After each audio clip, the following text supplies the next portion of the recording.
Today on Running to Him. If a lie is told long enough and with enough passion, people, even those who know differently, will begin to believe the lie. Today's reading from the reading plan is Genesis chapter 31, verses 22 through 55, and we will concentrate on verses 24 and then 26 through 29. Genesis 31:24 and 26 through 29 says this: God came to Laban in the Aramean in a dream of the night and said to him, "Be careful that you do not speak to Jacob either good or bad." And then Laban said to Jacob, "What have you done by deceiving me and carrying away my daughters like captives of the sword? Why did you flee secretly and deceive me and not tell me, so that I might have sent you away with joy and with songs and with timbrel and with lyre, and did not allow me to kiss my sons and my daughters? Now you have done foolishly. It is in my power to do you harm, but the God of your father spoke to me last night, saying, 'Be careful not to speak of either good or bad to Jacob.'" Well, this story is dripping with irony. In verse 26, Laban accuses Jacob of deceiving him. Laban uses the same term which Jacob used when he found that he had been given Leah instead of Rachel in the marriage ceremony. In addition, Laban states that he would have to let him go, even treating them with a going-away party if Jacob had just come to him and told him. Based on Laban's prior actions, this is a complete fabrication of what had truly happened. The fact that Laban is saying these things points to a serious problem which we have when we tell lies long enough.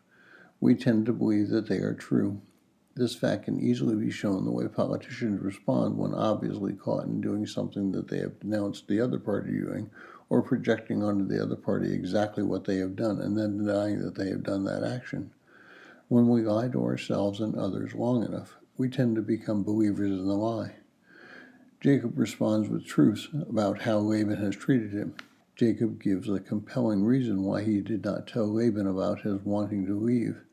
But in righteous indignation, he demands that Laban prove that someone took Laban's household idols. Jacob even boldly states that if Laban finds the idols, Jacob will execute the person who stole them.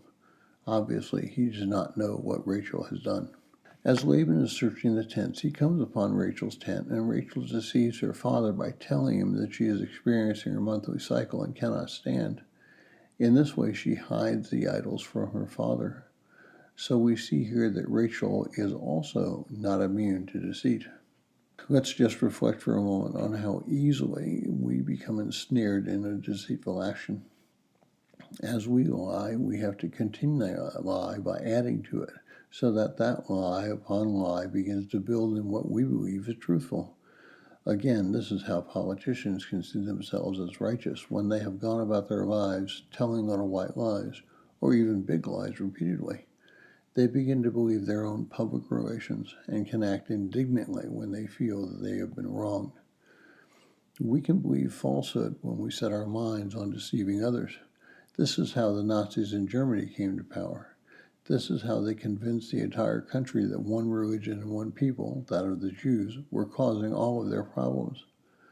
Joseph Goebbels is quoted as saying, "If you tell a lie big enough and keep repeating it, people will eventually come to believe it.